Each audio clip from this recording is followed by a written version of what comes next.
আজকে আমি তোমাদের পরিমিতি ফার্স্ট সেমেস্টারে যেটা আছে চতুর্থ অধ্যায় আয়তঘন সেই সম্পর্কে আলোচনা করব। তো প্রথমত পরিমিতি বিষয়টা তোমরা ক্লাস 9 পর্যন্ত মোটামুটি কিছু বুঝেছো, যেখানে জ্যামিতিক চিত্র সম্পর্কিত পরিমাপ করা হয় তাকেই পরিমিতি তোমরা বলেছিলে। এবং সেখানে তোমরা আরও যে কাজগুলি করেছিলে একটু খেয়াল করে দেখো। বর্গক্ষেত্র, আয়তক্ষেত্র, ত্রিভুজ, বৃত্ত, এদের ক্ষেত্রফল, দৈর্ঘ্য, প্রস্থ ইত্যাদি বিষয়গুলি সম্পর্কে জেনেছ। তো আজকে যেটা হবে সেটা আর ওই সকল বস্তুগুলো সব ছিল একটি তলের উপর অবস্থিত, এবং একটি তলের উপর যখন কোনো বস্তু অবস্থিত হয়, তোমরা লেখচিত্র অঙ্কন করতে গিয়ে দেখেছো সেখানে দুটি অক্ষর দ্বারা বা দুটি মাত্রা দ্বারা প্রকাশ করা হয়, তার জন্য সেগুলি সব ছিল দ্বিমাত্রিক তল।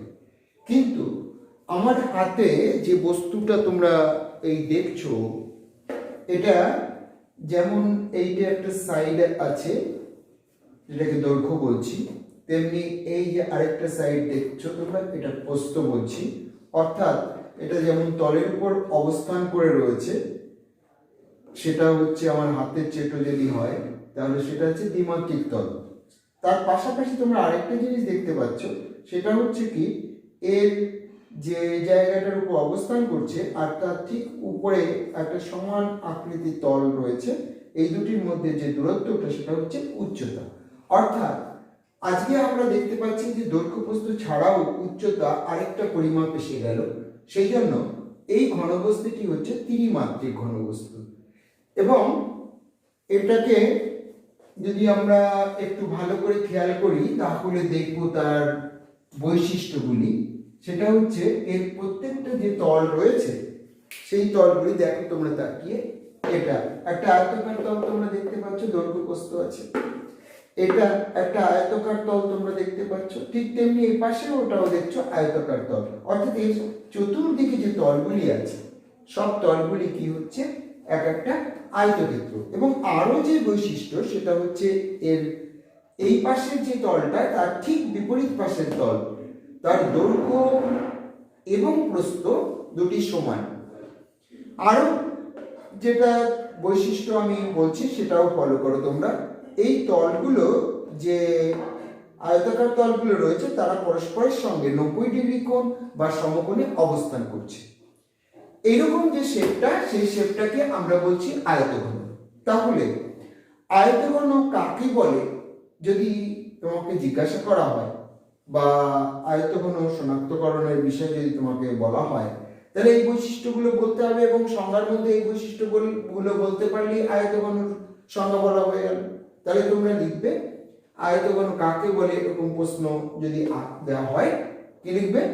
লিখবে যে ঘনবস্তুর প্রতিটি তল আয়তাকার এবং দুটি বিপরীত তলের দৈর্ঘ্য ও প্রস্থ সমান, আর প্রতিটি তল পরস্পরের সঙ্গে 90 ডিগ্রি কোণ বা সমকোণে অবস্থান করে, তাকে আয়তঘন বলে।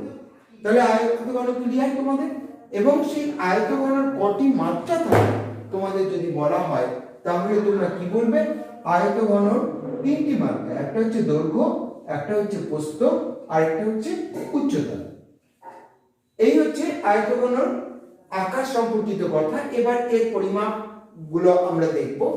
প্রথমত আমরা আয়তঘনের কর্ণ কাকে বলবো। তোমরা আয়তক্ষেত্রের যেমন দুটি বিপরীত কৌণিক বিন্দুর মধ্যে যে সংযোগ সরলরেখা তাকে আয়তক্ষেত্রের কর্ণ বলেছিলেন, এখানেও ঠিক তেমনি ঘনবস্তুর যে আয়তঘন বস্তুটির দুই বিপরীত কৌণিক বিন্দুর সংযোজক সরলরেখাকে বলা হবে ওই আয়তঘনের কর্ণ। তো সেটা ভাববে কি করে, আমি এবার তোমাদের বুঝিয়ে বলছি, তোমরা বোঝার চেষ্টা করো। এই দেখো, এই যে দুটো মাত্রা রয়েছে অর্থাৎ দৈর্ঘ্য এবং প্রস্থ, তারা পরস্পরের মধ্যে ত্রিমাত্রিক আকার জন্য কোনটা ছোট লাগছে, কিন্তু আসলে ভেবে দেখো এটা 90 ডিগ্রি কোণই আছে। এটা এ আর এইটা হচ্ছে প্রস্থ অর্থাৎ বি, তারা পরস্পর 90 ডিগ্রি কোণে আছে। ফলে তার সামনের যে বাহুটা সেটা হচ্ছে অতিভুজ। ফলে পিথাগোরাসের উপপাদ্য অনুসারে আমি লিখতে পারি এই অতিভুজ ইজ ইকুয়াল টু সমকোণ সংলগ্ন বাহু দুটি বর্গের সমষ্টি রুট ওভার। এইবার তোমরা আসো এইখানটায়, এইটা হচ্ছে উচ্চতা সি, আর এই যে বাহুটা এর সঙ্গে এটা 90 ডিগ্রি কোণ করে আছে, অর্থাৎ সমকোণে আছে। তাহলে এর সামনের যে বাহুটা সেটা হলো এই দুই বাহুর কি অতিভুজ। তাহলে কর্ণ সমান সমান আমি তাহলে কি বলতে পারি ওই আয়তঘনর, প্রথমত সমকোণ সংলগ্ন একটি বাহু হচ্ছে আমরা দেখেছি root over a square plus b square, তার হোল স্কয়ার, প্লাস আরেকটি বাহু দেখেছি সি, ফলে আমরা বলতে পারি সি স্কয়ার। এটা বর্গ করলে এর রুটটা ভিতরের রুটটা উঠে যায়, ফলে যেটা দাঁড়ালো সেটা হচ্ছে কি a square plus b square plus c square. এখানে a square plus b square plus c square হলে সব মাত্রাগুলির বর্গ হলো বটে, কিন্তু যেহেতু তাদের রুট রয়েছে ফলে এই যে বর্গ এককগুলি যোগ হওয়ার পর যে বর্গ একক পাবো তার রুট হওয়ার জন্য ওই রুট হওয়ার জন্য কি হবে, ওই এককটা আর বর্গ থাকবে না, শুধু একক। তাই আমরা বলবো এটা দৈর্ঘ্যের একক এবং কর্ণ সমান সমান রুট ওভার মাত্রাকৃতির বর্গের সমষ্টি তত একক। নেক্সট আমরা আসি হচ্ছে ওই ঘনবস্তুটি যে ভূমির উপর দাঁড়িয়ে আছে সেই ভূমির ক্ষেত্রফলটা কি হবে। তোমরা দেখতে পাচ্ছ ভূমি মানে তো একটা আয়তক্ষেত্র, সেটা তো অন্য কিছু না। আর আয়তক্ষেত্রের ক্ষেত্রফল তোমরা নিচের ক্লাসে বারবার পড়েছো, দৈর্ঘ্য গুণ প্রস্থ। ফলে এখানে যেহেতু আমি দৈর্ঘ্য a ধরেছি, প্রস্থ b একক ধরেছি, তাহলে ক্ষেত্রফল হবে a ইন্টু b, অর্থাৎ ab, আর দুটো গুণ হয়েছে একক তাই বর্গ একক। অর্থাৎ যদি আমি দৈর্ঘ্য বলি a সেন্টিমিটার, প্রস্থ বলি b সেন্টিমিটার, তাহলে আমি বলবো ভূমির ক্ষেত্রফল হচ্ছে ab বর্গ একক। নেক্সট আমাদের সেটা হচ্ছে আয়তঘনর পার্শ্বতল বা চার দেওয়ালের ক্ষেত্রফল কি হবে। চার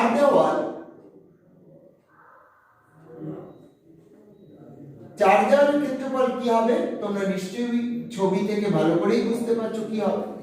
ধরো এইটা একটা আয়তাকার তল আছে, যে তলের দৈর্ঘ্য হচ্ছে a আর প্রস্থ হচ্ছে c, তাহলে আমি বলতে পারি সামনের দিকে যে তলটা রয়েছে তার ক্ষেত্রফল হচ্ছে AC। এই AC ঠিক বিপরীত দিকে যে পাশের দিকে তলটা পড়ছে, অর্থাৎ এই চার দেওয়ালের মধ্যে পড়ছে, সেটা AC। তাহলে দুটো মিলিয়ে 2AC। আর এই যে পাশটা রয়েছে এর দেখো একটা মাত্রা হচ্ছে b আর উচ্চতা হচ্ছে c, তাহলে আমি বলতে পারি এই জায়গাটা হচ্ছে কত BC। আর এর অপোজিটে এই তলটা সেটাও BC, তাহলে আমি বলতে পারি চার দেওয়ালের ক্ষেত্রফল কি হবে 2AC যোগ 2BC।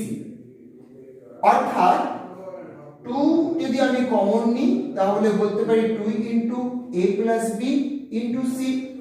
তাহলে কি দাঁড়ালো, আমরা দেখতে পাচ্ছি এই ভূমির পরিসীমা হচ্ছে 2 ইন্টু a প্লাস b আর তার সঙ্গে গুণ উচ্চতা, অর্থাৎ ভূমির পরিসীমার সঙ্গে আমি যদি উচ্চতা গুণ করি তাহলে চার দেওয়ালের ক্ষেত্রফল পাওয়া যাবে। চতুর্থত সমগ্র তলের ক্ষেত্রফল।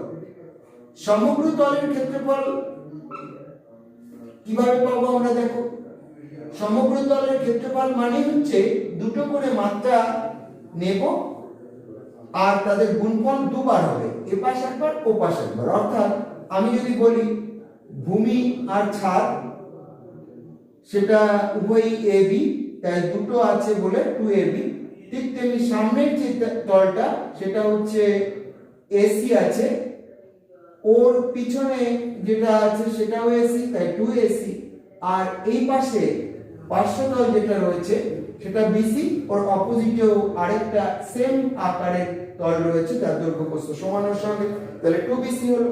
তাহলে এইবার আমরা এটাকে সাজিয়ে লিখে কমন যদি নিই তাহলে বলতে পারি 2 into AB plus BC plus CA, এত কি হবে বর্গ একক। অর্থাৎ মিটার হলে বর্গ মিটার বলবো আর সেন্টিমিটার হলে বর্গ সেন্টিমিটার বলবো। তাহলে সমগ্র তলের ক্ষেত্রফল পেলাম এইবার আমরা আয়তন আয়তন সম্পর্কে যেটা বলার, তোমরা ভালো করে লক্ষ্য করো, যে কোনো সুষম আকারের ঘনবস্তু যে জায়গার উপর দাঁড়িয়ে আছে সেই জায়গার ক্ষেত্রফল বের করে যদি আমরা উচ্চতা দিয়ে গুণ করি, তাহলে এর আয়তন অর্থাৎ কতটা জায়গা জুড়ে আছে।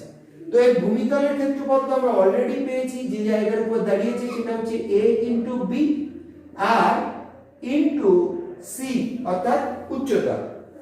তাহলে আয়তন দাঁড়ালো এ বি সি, তিনটি মাত্রার গুণফল, আর একক হবে হচ্ছে ঘন একক। তাহলে এই ছিল হচ্ছে আজকে আমাদের আয়তঘন সম্পর্কিত সূত্রাবলী। আমাদের যেটা এই ক্যালকুলেশন গুলো করতে বলবে, মাত্রাগুলো দেওয়া থাকলে আমরা সরাসরি মাত্রা বসিয়ে ক্যালকুলেশন করব, আর যদি কোনোটা না দেওয়া থাকে তাহলে আমরা দেখব প্রশ্নে কি বের করতে বলেছে, সেই কি দেওয়া আছে কার মান, সেই অনুযায়ী আমরা এক্স বা এরকম কোনো অজ্ঞাত রাশি ধরে বের করে তারপর শর্তানুসারে বসিয়ে সেটার মান নির্ণয় করে তারপরে গাণিতিক সমাধানের দিকে যাব। তাহলে তোমাদের আয়তঘন সম্পর্কে একটা মোটামুটি ধারণা হলো। তোমরা উদাহরণগুলো একটু দেখবে একদম সহজ। যেমন নিচের ক্লাসের পরিমিতি তোমাদের সহজ মনে হয়েছে ক্লাস 9 বা তার আগে ক্লাস 8-এ, ঠিক তেমনি এটা সহজ ব্যাপার, তোমরা করার চেষ্টা করবে। আজকে আমাদের গণিতের বিষয়ে এই অবধি আলোচনা রইল। তোমরা কোভিড পরিস্থিতিতে সুস্থ থেকে সমস্ত পাঠটা সুন্দরভাবে শেষ করো, যাতে আমরা কোনোভাবে পড়াশোনায় পিছিয়ে না পড়ি, সেই প্রচেষ্টা তোমরা সর্বদা জারি রাখবে। আমিও তোমাদের সহযোগিতায় সবসময় হাত বাড়িয়ে দেব। অর্থাৎ যে কোনো প্রতিকূলতায় আমাদেরকে আরো জোরালো মনোবল নিয়ে সেই প্রতিকূলতাকে ট্যাকেল করতে হবে। এইটা বলে আমি আবারও তোমাদের সুস্থতা কামনা করে আমার আজকে এই পাঠ শেষ করছি।